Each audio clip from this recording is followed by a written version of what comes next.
Andre, if you want to bring us in with your opening. Yeah. Greetings in the love and in the light of the one infinite creator. I guess that's it. It works for me. Anybody have anything they want to hit on? I got to close out some things. Thank you for nobody reminding me about recording, but I remembered halfway through the reading. So I'm like, you know what? I could just do that later and put it in there. So I'm proud of myself. But by all means, the floor is all of yours.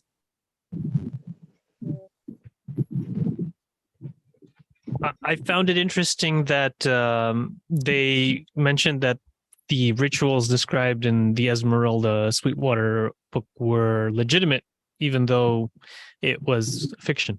Yeah. Oh. But it was that move. Oh, Ed, you're muted, honey.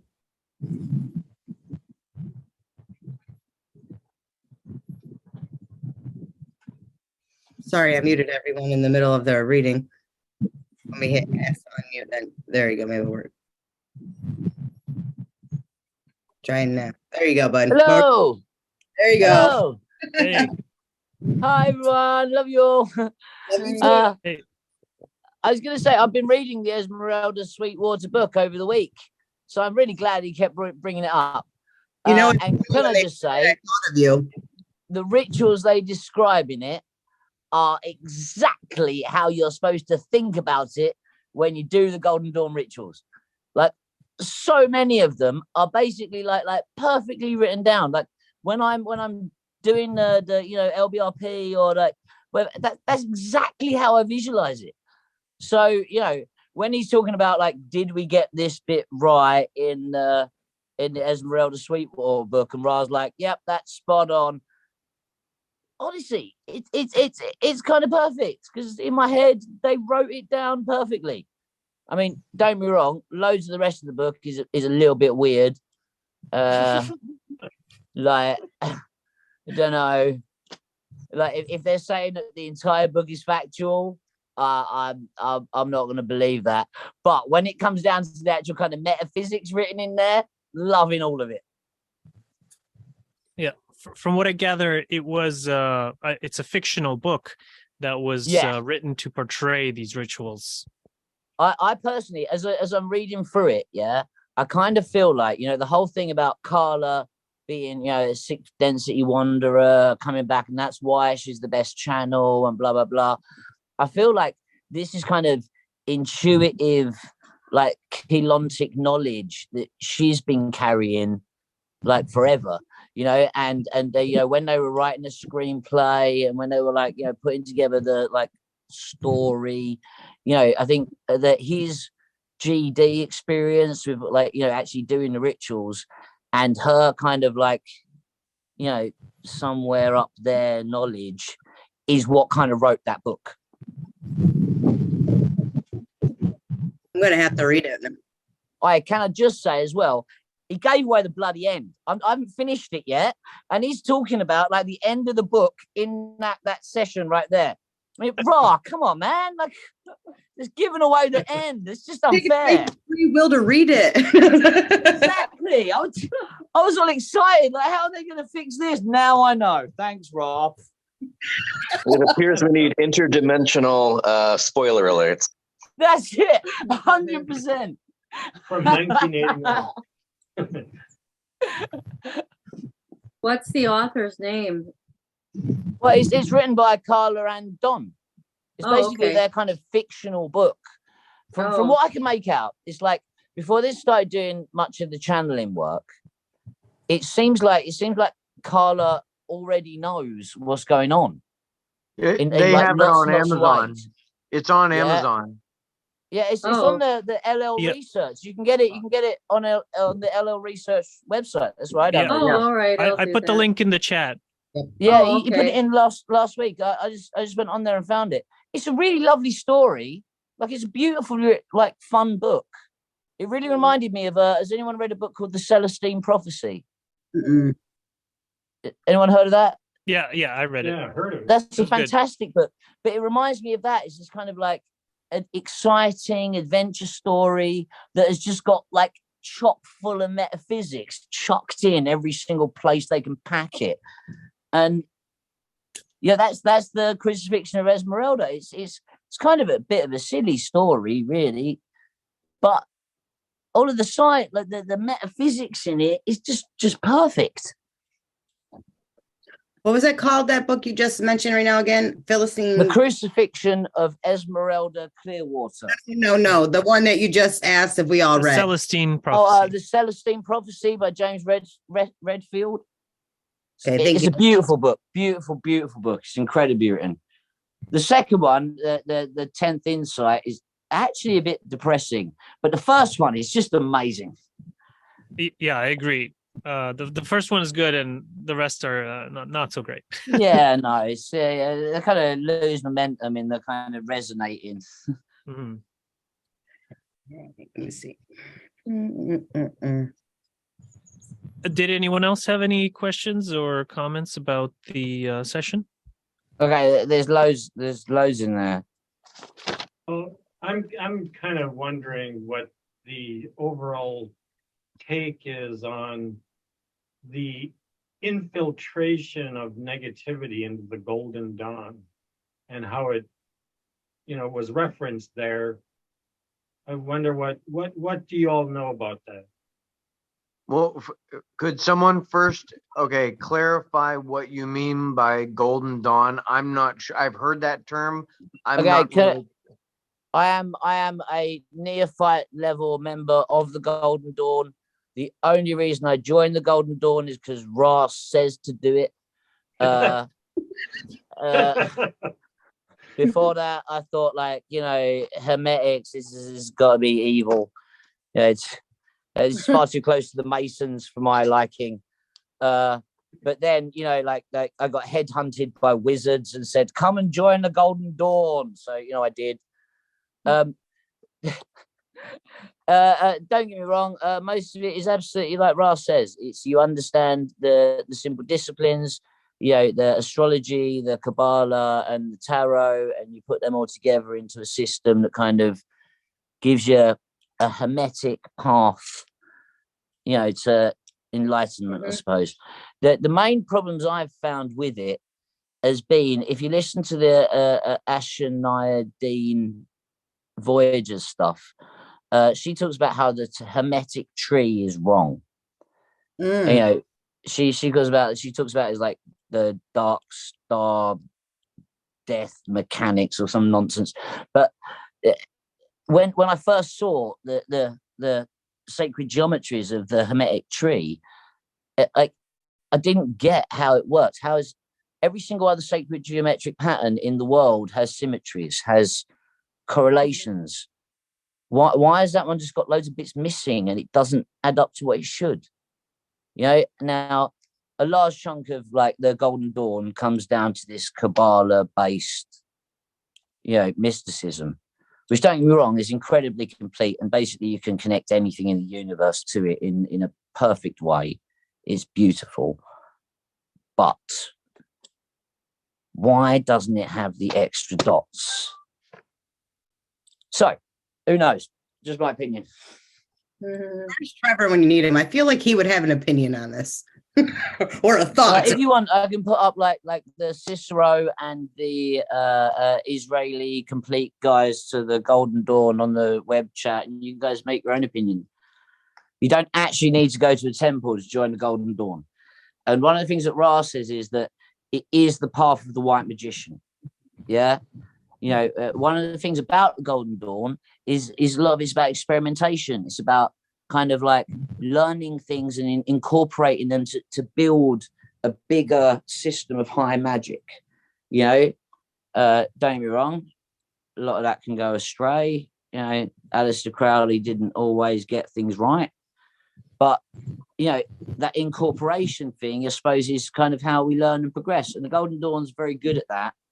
If you want to be a white magician and do things in the right way, it's got all of the ways to do it in there. In my opinion, I don't know if anyone else has any So what did you ask again then, Robert? Well, because the studying I had done back in the late 1970s on the Golden Dawn, Aleister Crowley specifically. Back then, I don't know if this is true. It's been a while since I've encountered this information. However, there was a time like during World War II in the 1943 or 44, when Aleister Crowley was publicly called out to be the world's most evil man. This is while Adolf Hitler was running amok in Europe doing his dirty work. Really be some type of evil if that's the case. So they were calling the man who's running the Golden Dawn the most evil man on the planet at the same time as Hitler. Can I just say, right? And he was a Like, warlock, right, or something chronologically, like that. He started actually calling himself the Beast. That's how he self-referenced. Yeah, when Yeah, he went but through that the was Egyptian actually like museum. well after he left the Golden Dawn. So like while he was in the Golden Dawn, he kind of felt restricted with what he could do, because the Golden Dawn is all about kind of, you're on the white pillar, but you can do a little bit towards the black pillar, but yeah, you're a white musician. Whereas I think that Crowley was never happy with that. He just literally wanted to understand magical power. And if you look at like Thelema and the other kind of things that he did, like read the Book of Lies, you can really tell when he changed after leaving the Golden Dawn to being, in my opinion, far more negatively polarized. Being addicted to heroin didn't help either. Hey, but yeah, but it was like post-Victorian time. Everybody was. Yeah, cocaine too.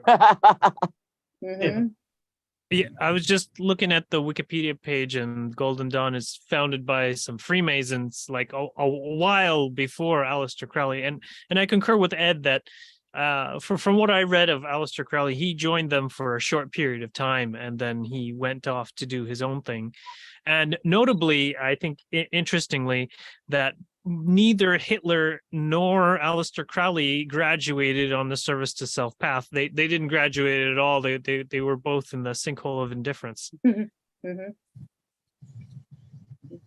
know. I was just commenting on the public stage of the time, how they were labeling him, because it would almost make more sense too that if the world is calling him the most evil, then therefore he must not be.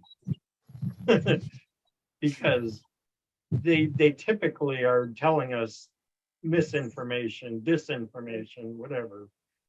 I think also that because the majority of people are in the sinkhole of indifference, the majority identify and with neutral entities or like non-polarized entities the most. And so it's non-polarized entities that seem to get a lot of fame. Like Hitler got a lot of fame, and Himmler is like just the secondary figure, whereas Himmler was the one that actually polarized negatively, and like Aleister Crowley, also very famous dude, also didn't polarize, and but he, like both of them have huge followings. I think that if you actually look at Aleister Crowley's work, though, you can see why he didn't like polarize negative. Yeah, essentially, when you look at it, don't get me wrong, he had like one of the biggest egos ever. Yeah, he wasn't afraid to say the truth, even if it sounded evil. But like when you actually look at the intentions behind a large chunk of the way he did things, they were actually pretty pure. And like I agree, like him being labeled as like the most evil man alive, he's just silly. Yeah, but then that was the persona he was trying to put out to everybody. So it's not surprising that people viewed him like that. He was like, I'm the beast. Satan's my best pal. We have orgies all day. What did he expect to happen? Yeah, he felt connected to that one a statue, I believe, of an Egyptian deity in a London Museum of Egyptology. And he felt connected to that granite sculpture. Then he noticed the number that it was catalog number 666. Mhm. So he felt that was a verbal like statement going, "You are the beast." That would not surprise me. Yeah. Can I just say, in the Golden Dawn, you have to kind of like all meditate and try to meet Thelema, which is the same kind of goddess that he based his entire cult round. And from what I can make out, she's really nice. How do you spell that? Oh man, don't ask the dyslexic guy to spell stuff. Knowing you're dyslexic, I know which letters to move in. I'm just kidding.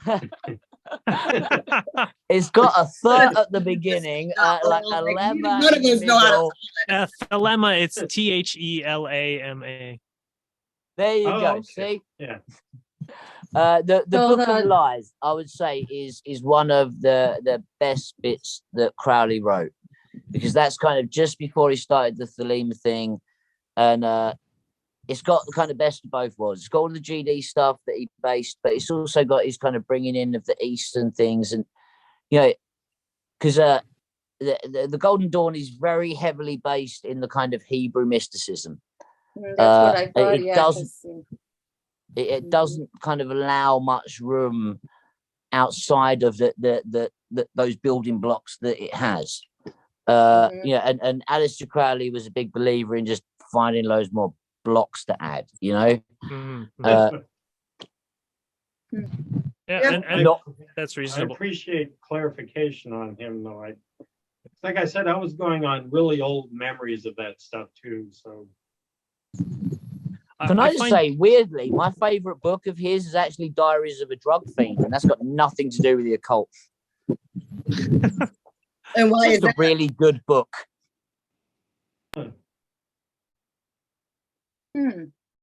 Right. Let me see.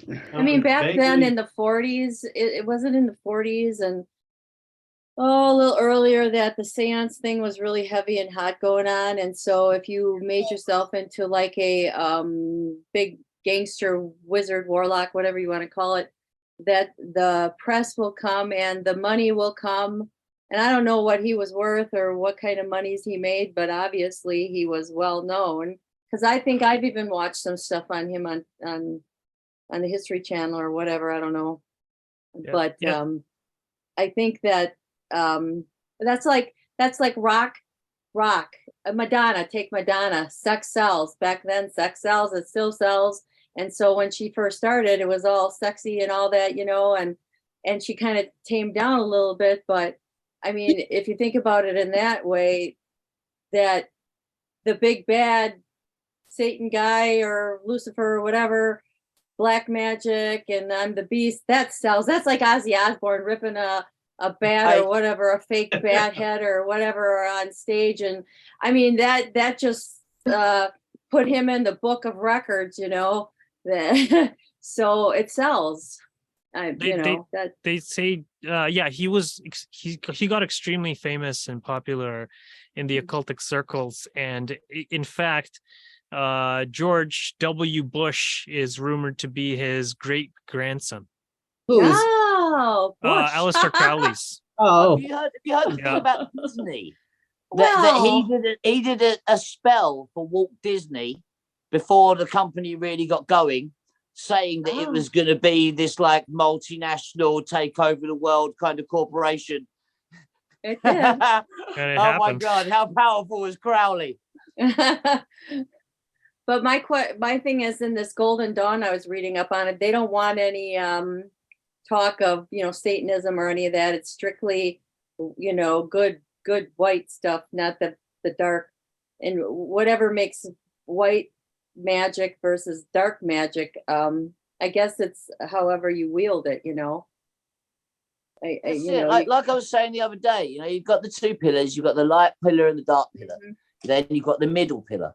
Right. Now the Golden Dawn teaches you to follow the middle pillar, but it always says that you should be doing the middle pillar to try to aim towards the good pillar. So all of your actions are based in love and to the white pillar, but you take the middle pillar because it's where you have the most control. You can control the evil while you approach the light, you know, like, and that's the whole kind maybe of that's why white wizard, maybe that's why Golden Ra Dawn said to path, do that. you know?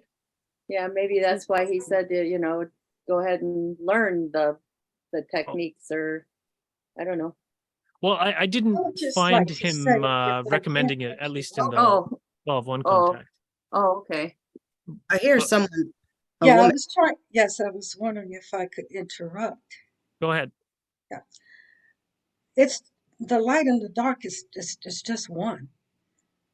So when you look at light and you try to categorize it as something and the dark as something, it really isn't. It's just it's one. You oh yeah, Yeah. can't have you thing. can't have dark without light, and you can't have Right. without dark. And the dark is not evil. It's the power, it's the frequency. So you have to be able to learn both sides. They have to play each other to be the middle. You have to play both sides to be the middle. So I just agree, and that's like, has anyone else read Tom of the Nine, like Only Planet of Choice? Oh no, we need this list, this book of list, you know. Down. I got Yeah. you. Because there's because the Only Planet of Choice, like Tom of the Nine, he talks about how if you think of the body as like a magnet, yeah, then the heart chakra is the middle point, right, and that's where love is, right, and that's why it's the most powerful thing, because that's the central point. Now, if you look at a magnet, that central point is like the dipole moment. It's where there's no force on it whatsoever, not positive or negative. It's the central point. And what Tom of the Nine says is that we should all be aiming to reach that central, because that's where oneness is. Yeah, where there's no forces on it, where you are like pure and one, and like in the moment, in that bubble. it's Right. actually So oh, excuse me. go on. It actually is a force. It's called the negative. It's called the neutral force.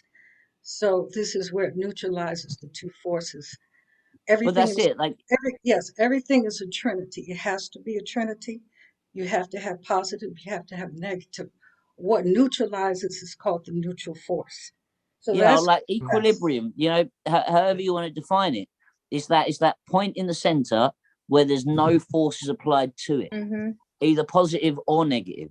Yeah, all polarity being fixed together in one thing, yeah, is the oneness, is the resolution of the paradox.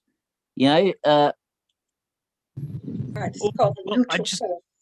It's the wanted to neutral. mention that my understanding of the LL archives and the raw material is that if you were to say to take that three pillar analogy, they would just say go to the white one and like ignore the other two, because the middle, the black one is the service to self path, the middle one is the lost, the sinkhole of indifference, and then the white one is the service to others path, where you open your heart. And then no matter if people are being mean to you, no matter if they're being nice to you, you forgive and love them unconditionally and are moved with compassion to help see them. now in the Golden Dawn current thing, they talk about that same thing, the polarities, but they say that if you just go for the pillar of mercy all of the time, like Ra says, yeah, then essentially you allow evil to do whatever the fuck it wants, because you have complete compassion to evil. Yeah, so you will allow that to do anything. So the only way that you can actually be good, yeah, is to always aim towards the white pillar, but never let the evil do evil to evil. Yeah, right. Well, and by doing that, you are doing good, right? So that creates the middle pillar effect. Yeah, that now I would say the sinkhole of indifference of what you're talking about is actually that 70% service to other that most people sit at. Service to self, yeah. Service to self, that most people sit at. Yeah, and you have to make a decision to go to service to other, yeah, and work at that, yeah, to get over the line of the middle pillar. Yeah. So I would argue that, you know, you've got the two polarities, but most humans are here. They're not in the middle. Yeah. And in order to get to the middle, you have to go from the indifference part, which is that bit in the middle of service to other and the center, over the line to service to other. Yeah, Yep. which means that essentially, if you aim for the middle pillar, yeah, as long as you're always doing it from a place of love, you're going to graduate at fourth density. Yeah. Right. Whereas if no one can love all of the time, because if you love all of the time, yeah, you'll be a Buddhist monk and everything will be like beautiful. Yeah. But across the board, evil is still going to come and kill your village while you sit and watch and go, I forgive you. I love you guys. Kill all my friends. I don't mind. Yeah. So the middle pillar is essentially the most powerful place. I kind for of have this polarization. thing too, yes, where like say something like that happened. I would probably have to somebody was going to kill my kids or people, anybody, I would probably have to step in. I'm gonna That say, is And you should. that is You me. should step in. That is absolutely me. I will step in front of them. I mean, that is how I work. yeah, but but- you're not going out and pillaging people for no reason. No. That's it. That's exactly. But am I gonna? And how do you decide? But the point is, right? Okay, you would fight and defend your family because of love. Yes. Yeah, you would be Yes. fighting and doing evil to those others. Yeah, to defend the people that you love, to go towards the white pillar. Yeah, you can do negative actions to negative energy and still be going positive. Right.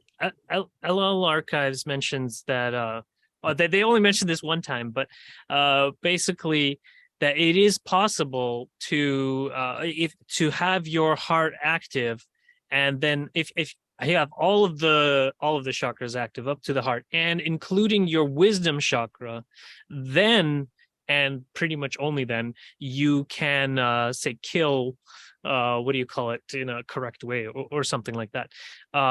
If, for instance, like the examples you guys were describing, to like defend your loved ones or that kind of things. But oftentimes, like even for instance, the example that you gave where the person had their heart open and just allowed themselves to be killed, like Jesus, they still get to graduate. Because opening that heart is the most important thing, and not everyone has wisdom. That's the thing, is like, because say for instance they are not wanderers, and probably many of us are, but if they are not wanderers, then they don't have those lessons of wisdom to rely upon. So really for them the main focus is the heart, and then it would be much more iffy kind of with the wisdom teachings that they don't yet In have. that sense, it'd be much more iffy. So, but if I protect, I love, and I don't have wisdom active, then I'm fucked. Can I also just say though, any of those people that get killed by any negative entities or whatever, they chose that incarnation. Yeah, right at the beginning, they knew that they were going to get killed by some negative entity. They chose that path, and whether they know it or not, whether their ego tells them, that is what they were always going to live. And they were essentially a sacrifice to that person's negativity.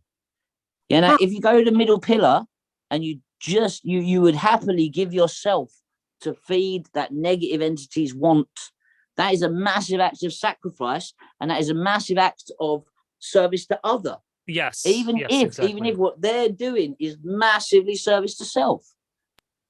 Yeah.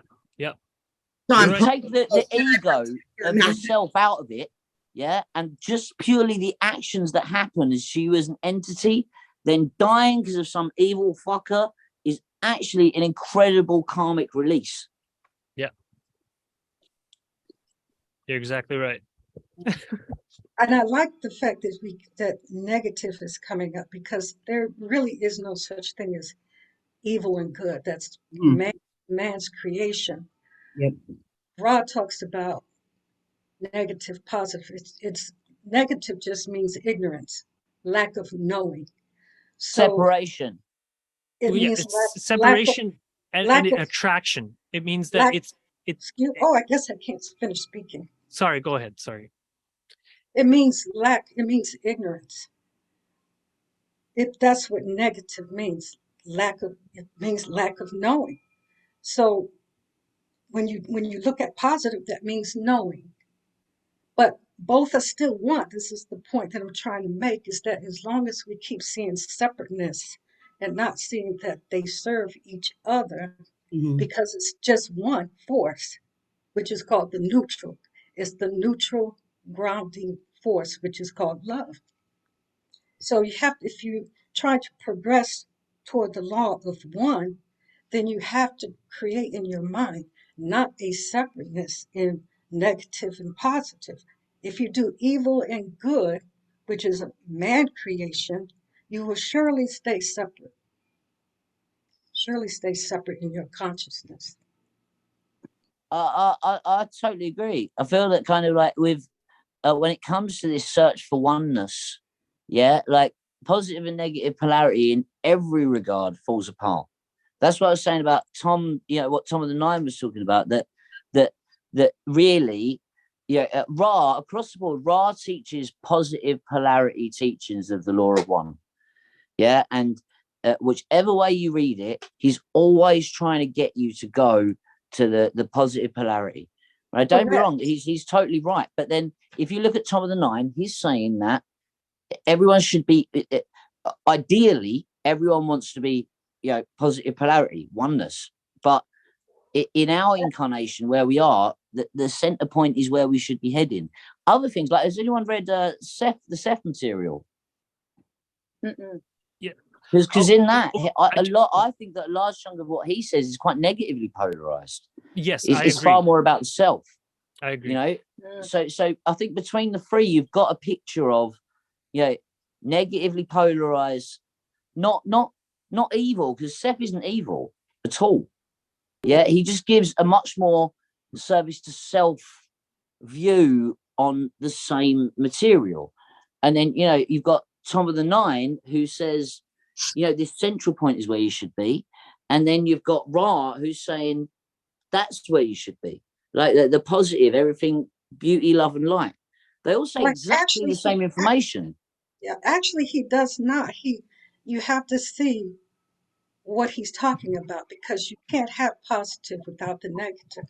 What Well, he's of saying, course, but that's what I'm he's saying. saying Like what he's they saying all just is describe the merge different extremes a of the two same and thing. one into positivity. See, that is, I'm just going to let you know, I'm the high priestess of Ra.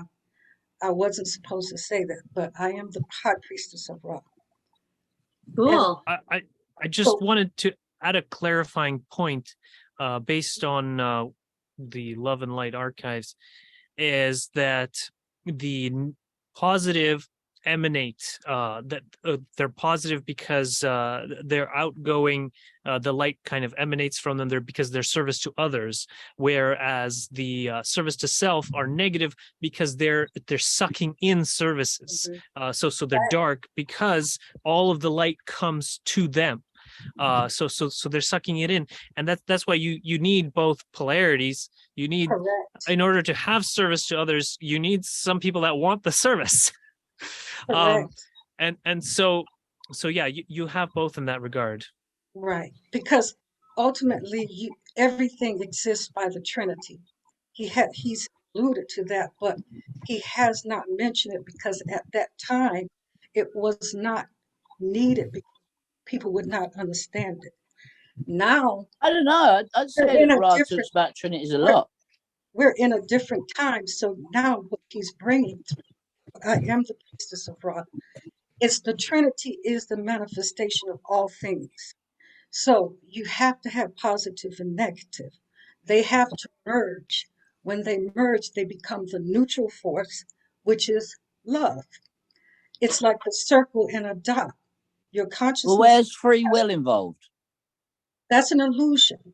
Okay, no. Ra says, yeah, that the first distortion was free will. Yes. Yeah, from the minute the minute that the creator Yes. exploded into energy, every single thing had free will to do what it wanted. Every That's- single stream of energy, right? Then Correct. the only other thing that it gave it was love, right? And that was the balancing force. The free will just let everything do what it want, but love is the thing that's always going to draw it all back together. True. Yeah. But free will it's a distortion, but yet it's a reality for physical being. But love isn't distortion and a reality for physical beings too. That's the whole point. None of Well, this love, would exist love if is there the wasn't only oneness. reality. Love is the only reality. But you have to get to know love. You have to come back to love. And so To come back to Aleister Crowley, yeah, of love the is the negative law, and positive, oh, love under will. the polarization will bring you to love. Once you come back to that neutral point, which is called the Trinity point, from the circle, we call it from the circle to the dot. The dot is the neutral, that is love. But it takes the polarization of positive and negative to come to the neutral point. Everything exists through the force of the Trinity. He didn't bring that forth as yet, but he is bringing it now. You must know the Trinity. Okay. Ali, I think I understand what you're saying. Just the LL archives use somewhat different language. So it sounds to me that you're talking about being a sixth density wanderer that is trying to balance love and wisdom. So in order to explain just briefly, so in a first density entities, those are like rocks and wind. And second density, they're like bugs and plants, and they don't have free will because they're part of a hive consciousness. Now, after they have enough love, they graduate to third density, and then they have the veil. And the veil is a later creation where people didn't remember that they're connected to the one infinite creator. And the veil was what allowed service to self to occur. Before that, there was only service to others and the lost. And then once the person chooses, if they choose the say service to self path, then they open their third eye, and then they actually have more intuition than service to others people. They're more clever. And then they progress and fourth density, and then fifth density that they learn everything, and then in sixth density they've opened all of their chakras except their heart, and so halfway through sixth density they can go no further without opening their heart, and once they open their heart, then they become service to others. Yeah. Ideally, that's ideally right, but it takes There's no other choice for them. right. Really. Can I just say, have you Go guys heard the channeling of Quo, where he talks about how even when you get right to the very end of the universe, right to like the point when everything is either one or the other, yeah, the adversary will eventually get to a point where he has done so much service to self that he's literally torn the universe in half, but then he will realize that every single bit of love he has put into himself has still been love for the creator. At that point, the whole paradox gets sucked in together. It doesn't matter whether you're good or evil, because if you love yourself, you're still loving the creator because you're made of the creator. So none of it matters. Over the longest time period you can imagine, all evil becomes good because it realizes that evil is just the love of goodness in the long term anyway. So that's true. If you become conscious of what love is, he also says that love is a distortion, and it really is, because what people are being given as love is not love. It is completely opposite to what really is. So you also have to overcome the distortion of what love is. Once you do once that, again, I think Quo addresses this as well. At some point, Quo talks about the fact that, love that we know in third density, as in, a romantic love, a sexual contact, like the way that we feel about another self, is only really kind of a really tiny hint of what actually love is. And we can focus on that feeling to understand what it is, but on the unconditional green light ray love is so much fucking bigger than you could ever have for another human being, that literally in third density it's the closest we get, and it's scratching the surface. Alia, I believe what you're, or what it means to me, what you're saying is you're referring to kind of like lust, or from the lower chakras, where it's about liking something because it's useful for you or pleasurable. Whereas when Ra talks about love, it's usually about the heart chakra. So from the heart, it's unconditional. The love is unconditional because you realize that we're all one. It actually has a secret part to that, but because of the law of confusion, I can't disclose that yet. But there's also a compartment to unconditional love. Everything has its polarization, it's two sides, but in essence, it's one. It's always going to be one. Everything is always going to be one. But opening up your heart, learning what love is, which is connected to the soul, you have to get to that point. This is why he stressed that there are two systems. He highly pushes two systems. You have to go through a system of the training of your inner being to your outer being, backwards from your outer being to your inner being. That training helps to polarize. We call it reconciliation of your positive and your negative side. So it's a process. It's called the great work. Weirdly, bringing this back to the Golden Dawn, with the whole Hermetics and the whole Golden Dawn philosophy, the entire, all of it is a process to do the great work, like you just said.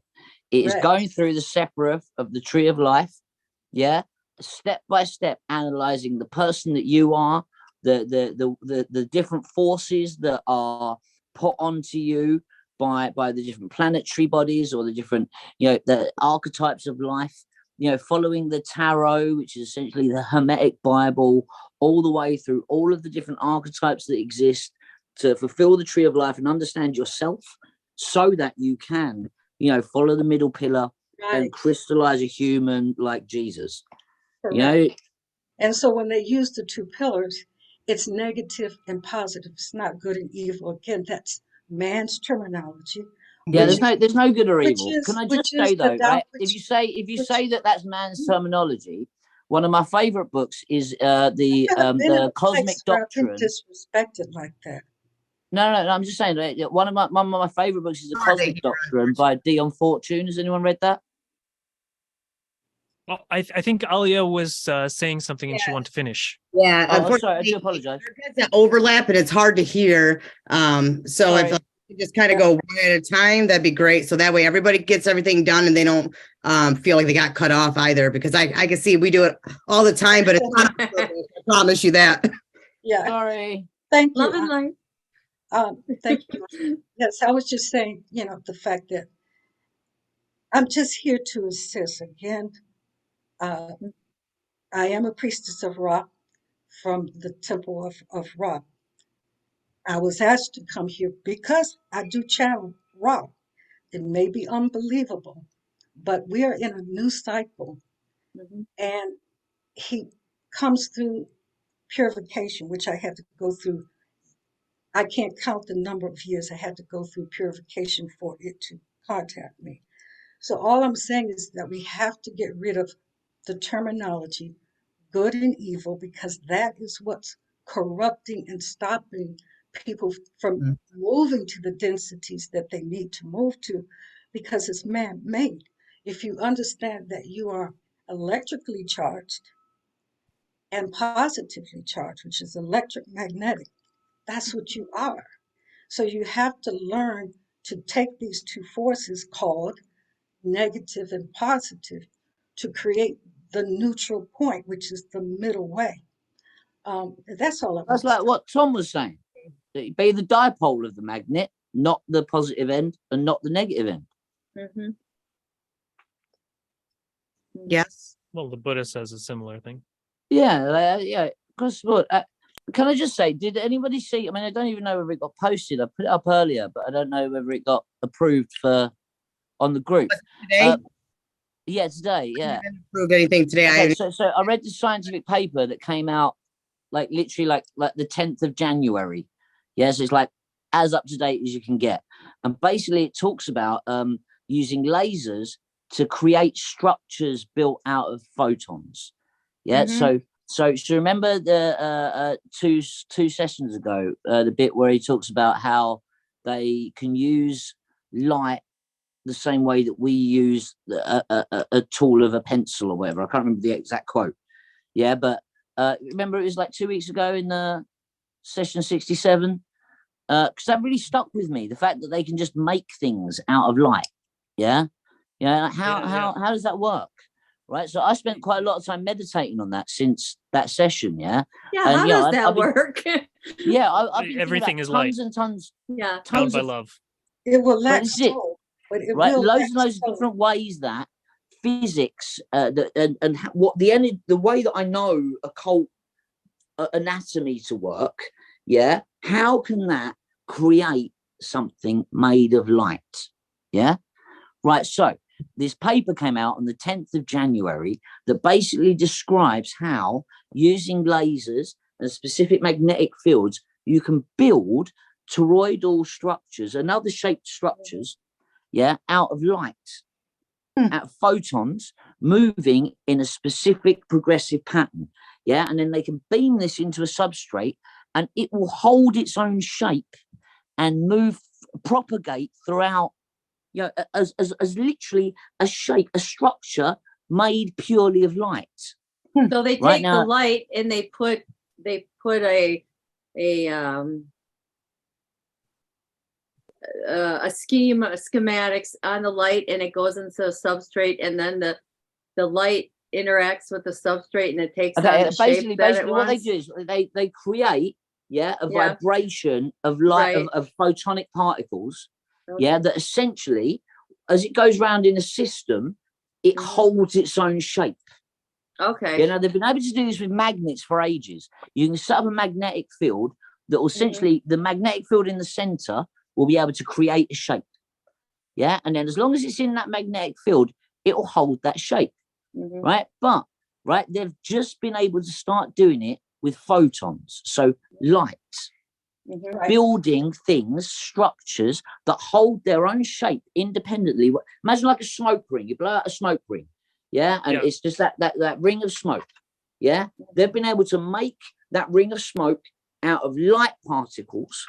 Yeah. Nothing else, just photons that, because of the system they build it in, will stay as a ring and carry on going out.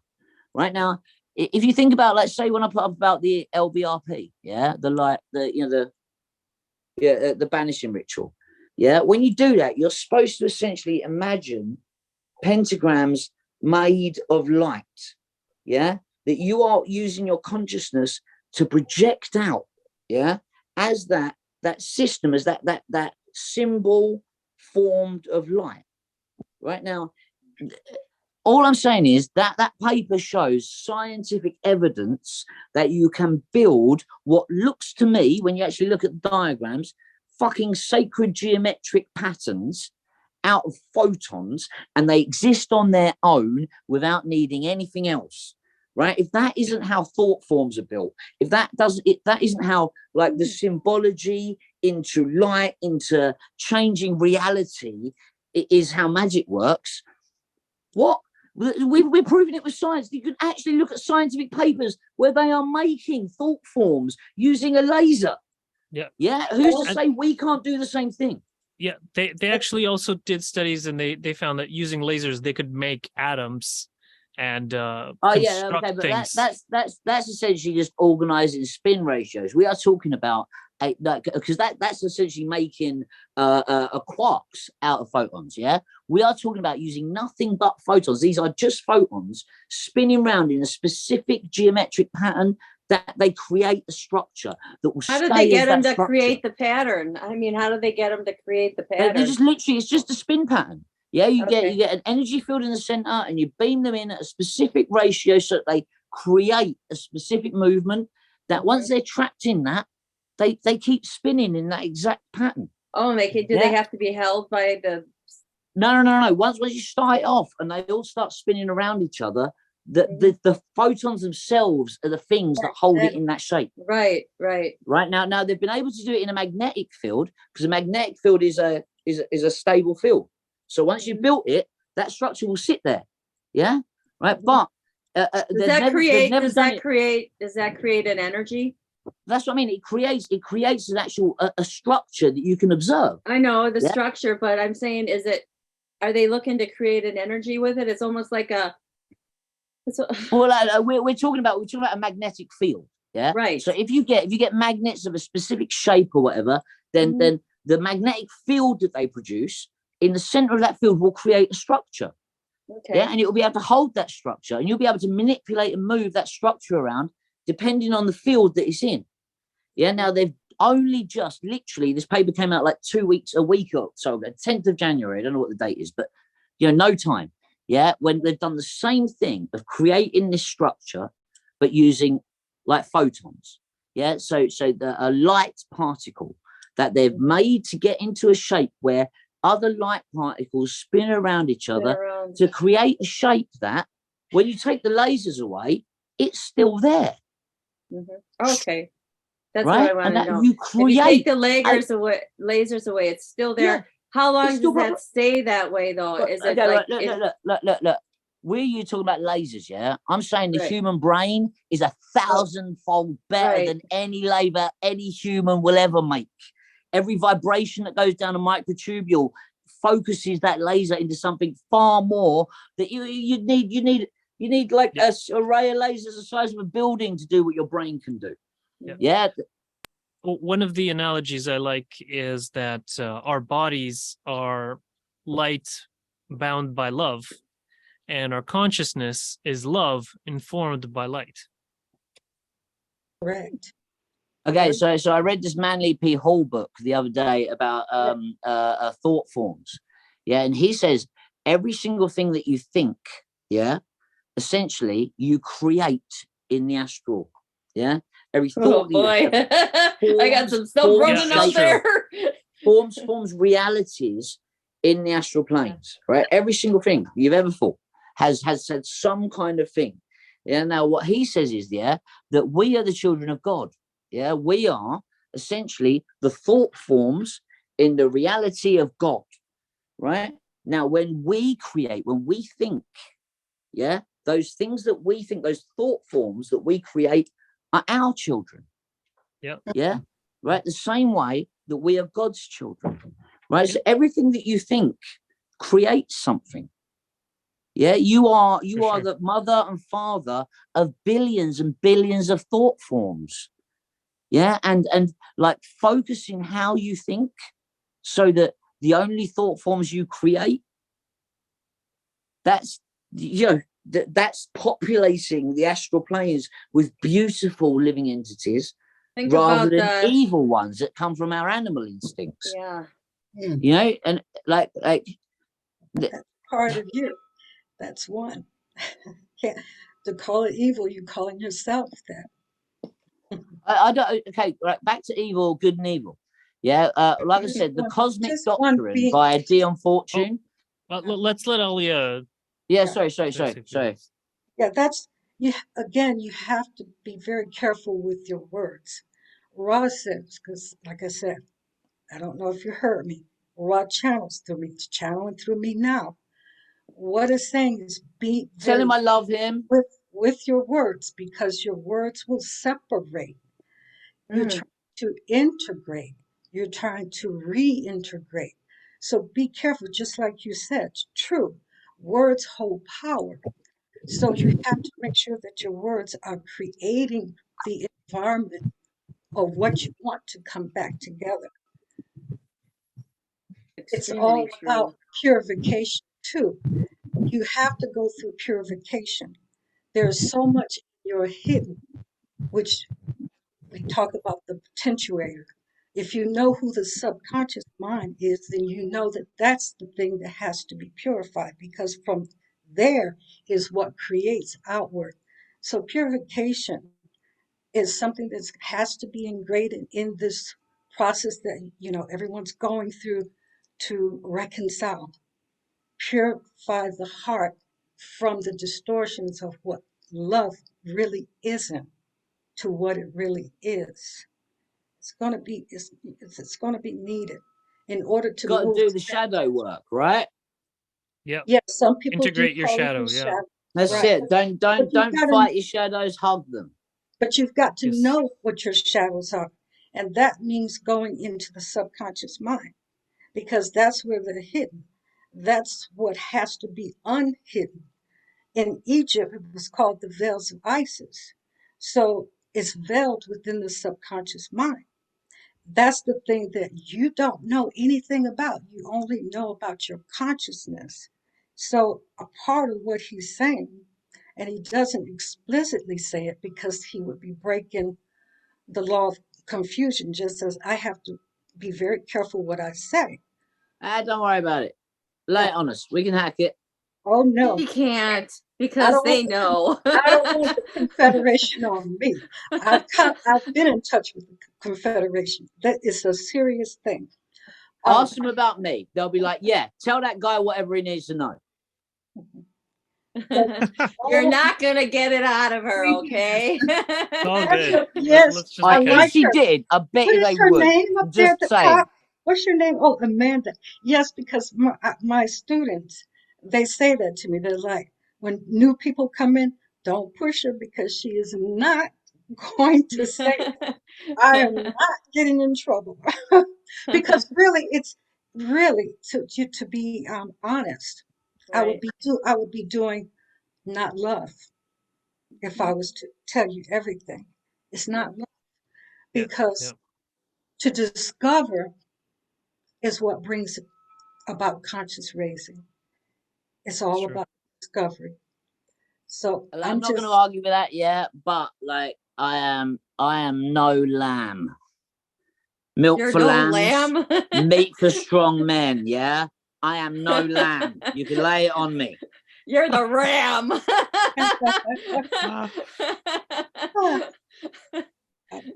I'm just saying that's one of the hermetic things, isn't it? We're back to the Golden Dawn, what we were talking about before. You know, like it's written on the emerald tablet. You know, like milk for lambs, meat for strong men. Yeah, if people can't hack this stuff, they're not able to put it together and see the difference between the material and the immaterial. Yeah, then why give them the keys to the universe? Yeah, right. But I yeah, just want to I'm go and fairly drive a certain that a large chunk of spaceship. the people that have read Ra are no longer sheep. yeah, we have Yeah, to like love we're them. people that know enough that Well, we're strong enough to have the meat. We have to love them where they're at. It's all about love. It's all about True. knowing where they're at, meet them mhm. point, and understand the unity. The unity is beautiful because within that unity, it's all things. And so we don't see a difference. I don't see a difference. We don't see I a don't either between. at all. Like none of Yeah. these things are different, right? When we're talking about good and evil, like I was going to say before, yeah, Dion Fortune, she talks about how we define good and evil, yeah, as essentially the have or have not. I think she calls it, yeah, and it comes down to the polarities of every single energy in the universe, yeah, from minute one, from the minute it was first created. Now that's all channeled work, the same as Ra, and most of it ties in perfectly. Like it's a brilliant book, Cosmic Doctrine by Dion Fortune, and she across the board says that from minute one, yeah, that have or have not, that away or towards oneness is good and evil, and yeah, it's just a human way of defining it, but But how on you a say it, universal your scale, it's words, by still the using same those thing. words, you are actually creating good. Creating it. Oh, I see. Yeah, Yes, I you see what see you're what I'm No, saying. no, saying? Yes. Yeah. I So agree with you. I agree with you. Everyone should every time, realize that there's no difference and there's but no separation.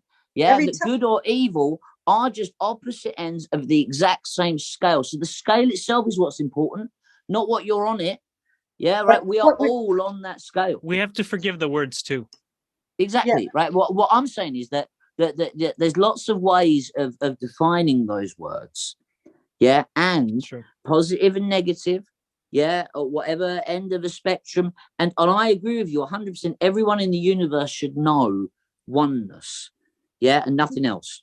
Yeah, but in order to get that, yeah, like we've all said, you need the light to understand the dark and all these other Yeah, to get there. parabolisms.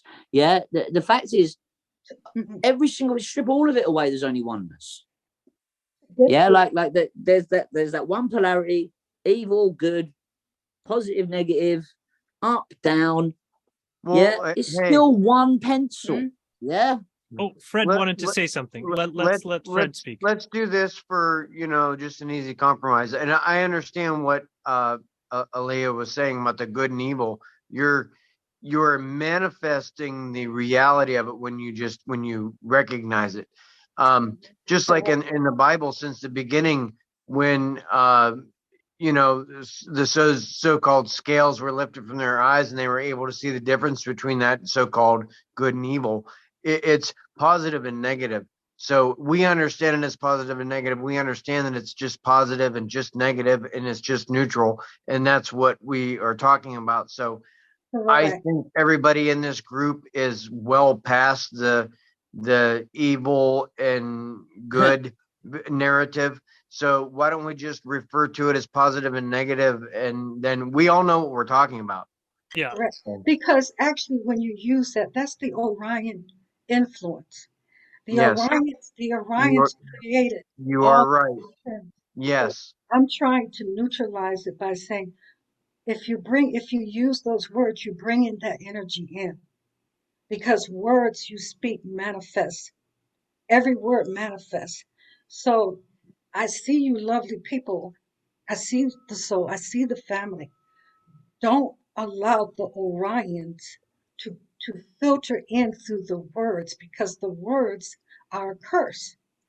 The English language was created also, the pure language. When Ross speaks to me, it's in his language. The prayers are in his language. It's a beautiful language. You have to be very careful. Please, the words create this group. These words create this group. And I can see the loveliness. I can see that everybody's seeking. And what's her Desiree? She's created this beautiful group. You don't want to let they come through your subconscious mind and they make you speak because they see a gap.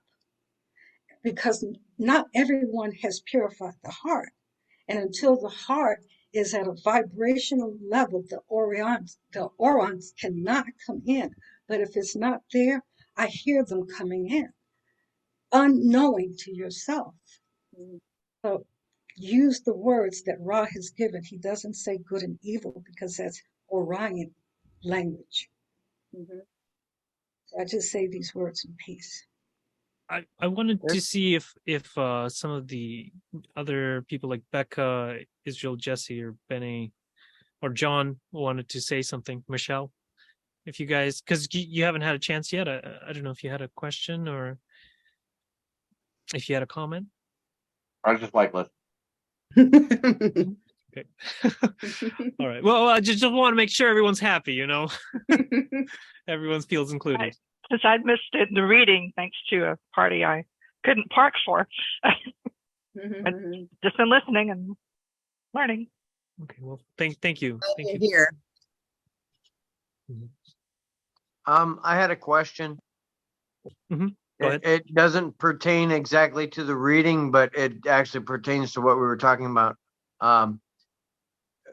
words being, very important. We're creating that vibration and sending that energy out there, the inflection of that energy. I don't know. Dude, we're using English. Don't worry about it.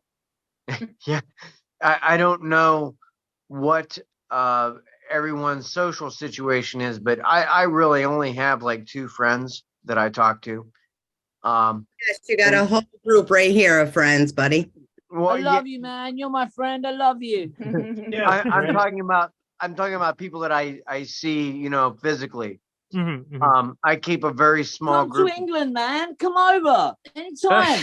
I have my passport. All right, let's let Fred finish. Let's let Fred finish. But my question is, my one friend who I've been friends with him for 35 years. His energy, the words he speaks, it is like a cheese grater every time I'm around him. It's so negative. It makes me not want to be around him anymore. You know how the saying goes, you are like the five people you hang around the most, you are kind of like that. And I'm in the last couple of years, I have changed so much. I don't know what to do. I know he wants to hang around me and everything, and it's just like it's a drain on my energy to hang around him. The words, it's his words. It is. That's what it is. Mhm. Yes. Dude, I are you sure You that have to he? put the shield up. I have two Yeah. suggestions, if I may. I'll try to be brief. So one, like if it was a very negative entity, the usual is just to forgive and love them and then go your own way. But what I usually do is that I like to use, whenever I hear negative utterance, like say when I'm outside, is I love to use it as practice. It is kind of the mud for the lotus. And so say for instance, Opportunity for service, man. yes. So say for instance, someone says something like hateful, and then I say love, or kindness. Like I think about what is the opposite that is positive, and then I talk about that positive thing. And the same thing you can okay, you can speak positive things, and then like I found that if I say, for instance, read like the LL archives or something, or if I just speak a lot of positivity, then they find the negative people find it to be like disgusting, and they don't want to be around me. And so then it becomes mutual, and then everyone can part on good terms. Oh my That God, works. that's perfect. Wow. Like the Fred, amount of Fred, my can I ask you a friends question, that I Fred? have driven away by starting every sentence with, "Well, Ra says." There you go. I think I'll try that one. Yeah, great. Yeah, but I think I find it, Fred, like at least I feel like from your perspective and me being there, it's hard in that and where he's at now. And I get sometimes you do just have to separate yourself until you feel like you're in a place to be able to do exactly what Andre's doing or how he said, which I thought was an absolute awesome ending to that, because I did not see it going there until you're like, well, they just, dislike. I love it. Legitimately, I have the same issue here. I've always have. Small group. Actually, I'm closer to people that don't live anywhere near me. I never met in my life. And I had to separate myself as well for the sake of me, at least now to wherever, well, I guess now, but I mean, now I'm more where Andre's at with what he's saying, but before I had to completely separate myself because it is too much. It's overwhelming. It's okay to pull yourself away. You don't have to feel guilty or wrong for that, because you're ultimately putting your own well-being and your mind frame in a place where it needs to be in order for you to be able to be that full person, like as Andre was pointing out. Your personal peace is what's most important. Fred, can I give you a completely different viewpoint for a moment? Sure, go for it.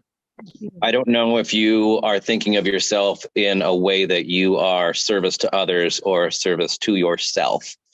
But I feel like if you've known this guy for 30 years, it's like a long-term marriage. And maybe you're the one who's boring and he's thinking about ditching the friendship too. I would strongly suggest that if you are service to others, that you maybe say, dude, we've been friends for 30 years. We've been doing the same thing for 20. Let's go do something different. Let's grow. Let's make some memories before you cut them off, right? That actually just happened in the last couple of months. He decided to start singing, taking on singing at 70. I encouraged him to do it. I told him, you have no hobbies. I have all these hobbies. You'll get a hobby. And so he started singing. And he can't see. So I said, I don't want you driving at night. You shouldn't be driving at night. And he's like, well, I want to sing in front of people. I want to do karaoke. I want to try this karaoke. So I volunteered to drive him once a week to some place benign that we could go so he could sing his karaoke. And he has been doing that. And I do hang out with him once a week. I limit it to once a week. And you know, he seems okay with that, but he wants to hang out with me more. But I can't take it. It just seems like too much of a drain on me. I'm much better at being able to give him, you know, one afternoon or evening or whatever a week, and then I have a lot of good energy to give him. And then at the end of it, you know, it's not so taxing as seeing somebody twice or three times a week. How is he negative in the like in the way that you're using it as how he, I guess, what he's giving out? Like, what is he's very he's like I said, he's 77 years old. He's very sexist, racist, and homophobic. And the trifecta of fun. I'm a So now you need to have a date with a black lesbian. I'm a divorced single guy. I have 4 children. One of them is a 16-year-old daughter. So, you know, he's clamped down on the things he's said about women in the last few years, which I actually had to have a confrontation with him about. And he spouts off different things and has just very opinionated comments that come out sometimes in public. I've had to talk to him about that. Like, dude, you can't just say that in front of a group of people, you know. He sounds like fun, dude. Oh God, he sounds like a nightmare. He's older, and he feels that he can get away with it. And although I've been gentle with trying to explain to him, you know, dude, I don't think that I don't know. I know you guys don't know me. I'm multiple different things, but one of them, I'm a non-traditional officiant. I marry people in non-religious settings, same-sex couples. It doesn't matter. I have a very open view with people's sexual preference. I've seen a lot of people get mistreated that had different sexual preferences throughout my life and my family and whatnot. And he's very homophobic, and he says very ignorant things about it. And I've corrected him, but it doesn't matter. He's my friend. You know, he's still going to have those opinions. Let your children correct him. That will get his attention. Oh yeah. There's an LL archive opportunity here. So those issues you can LL Research recently got a search feature. If you go to llresearch.org or whatever, and then you can enter, like, say, racism or feminism or whatever issue you're having. Like I did it with strong emotions that I was having, and then see what does the Confederation say about this. And then they almost every topic they have like wonderful, beautiful things to say. And then you can tell your friend that, and I think it could really help. And I also just wanted to mention that I put in the chat book that I made, that it's a compilation of every LL archive paragraph that contained the word love. Oh wow. Yeah. Thank you. So I have a PDF that you can like read, and then a printable version. It's that you could print double-sided pages. Weirdly, Find it. That was going to be my advice to Fred. Dude, all about the love, man. He might be weird. He might be old-fashioned. He might have all of these, like, you know, neuroses and, like, weird shit. But I bet that's what makes him fun, right? And don't get me wrong, right? It might not be how you feel, but love the guy anyway, dude. Like, yeah, there must be lots of reasons why you're friends, yeah? Focus on those. Appreciate what you love about the guy on Wednesday night. rather than the differences. That's wonderful.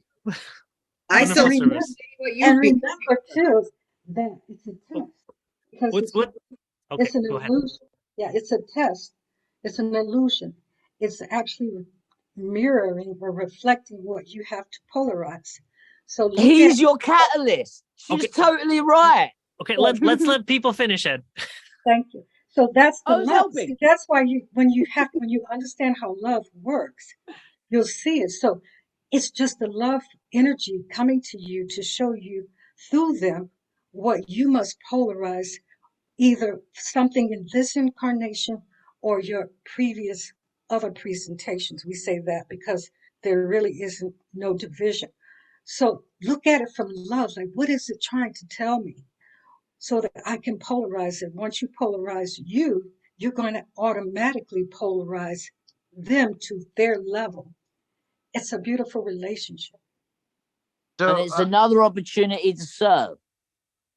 yes. And Desiree, do you want to say how- What something? did you say? Oh, How is it best for me to figure out, like you said, with past lives and my current life and everything being the same? How can I figure out what my past lives were to see what the congruencies are to know exactly? I want to know what I mean, if this is the catalyst. Yes, it's look for repeated patterns.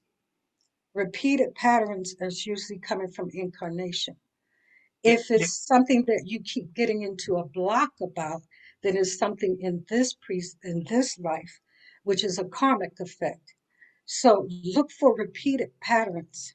And then when you become astute about that, then reverse it. And that cancels out and it actually polarizes you. Yeah, I agree that repeated patterns are a great way to gauge if you are in a karmic cycle. Basically, whenever you have a repetition, that means there's a lesson there to learn that you haven't learned. It's like Groundhog Day. And then usually the answer is some kind of forgiveness and love, either for yourself or some others. And the yellow archives are really wonderful for that. But to answer your question as to how to go about remembering your past lives, what I would recommend is, depending on how often you meditate. If you meditate a lot, then you can probably just do a meditation, a theta wave meditation. It's deeper than the alpha wave. And then it's kind of like, so alpha wave is where you're concentrated on a point, and then you release that point and you let your mind drift a little bit deeper. And then you start getting symbolic imagery and stuff. And at that point, you can ask to connect with your spirit guides and then have your past life shown to you that is the most pertinent to your current life situation. And then they will just kind of open a scroll for you, and then you'll just watch the video of your past life as yourself in your mind's eye. Or you can also go to say some kind of hypnotherapist to do the past life. Don't do that. If you just literally want to learn very, very simple facts, there's lots of ways of doing it via tarot or runes or other ways of divination. Why But are you literally saying just not give not you to do what it you hypnotherapist? learned in your last life and what you need to learn in this one, which is powerful things in itself. What's the issue with hypnosis what's your concern on that? Well, Ross says it's because it's closely related to trance. And that's where the gateway, even in meditation, if you go into a deeper meditation and you don't have the proper knowledge of how to avoid certain densities, these entities will attack you. You have to know. That's why he says trance is a very delicate situation because it will open up gateways to entities. But to remember, Ross says the best way is going back to the center, which means it's a technique. If you want me to tell you later, I don't want to take up a lot of time for Fred. No, please, I want to know. But it's one of the very best, he says, and that is you have to go into meditation.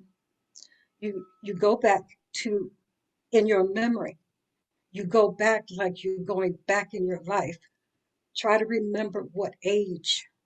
Like if you all of a sudden 5 years old comes up, if you can remember that, think about it and try to keep going back to things you can remember until you get to the point where you can't remember anymore. You will then go into a safe meditation. It takes practice. Now, this isn't something that happens in one night. It's something you have to continue to practice because, again, it's linked to the subconscious mind. So if you keep doing that, eventually what's going to show is your last incarnation. That's what's going to come up. Okay.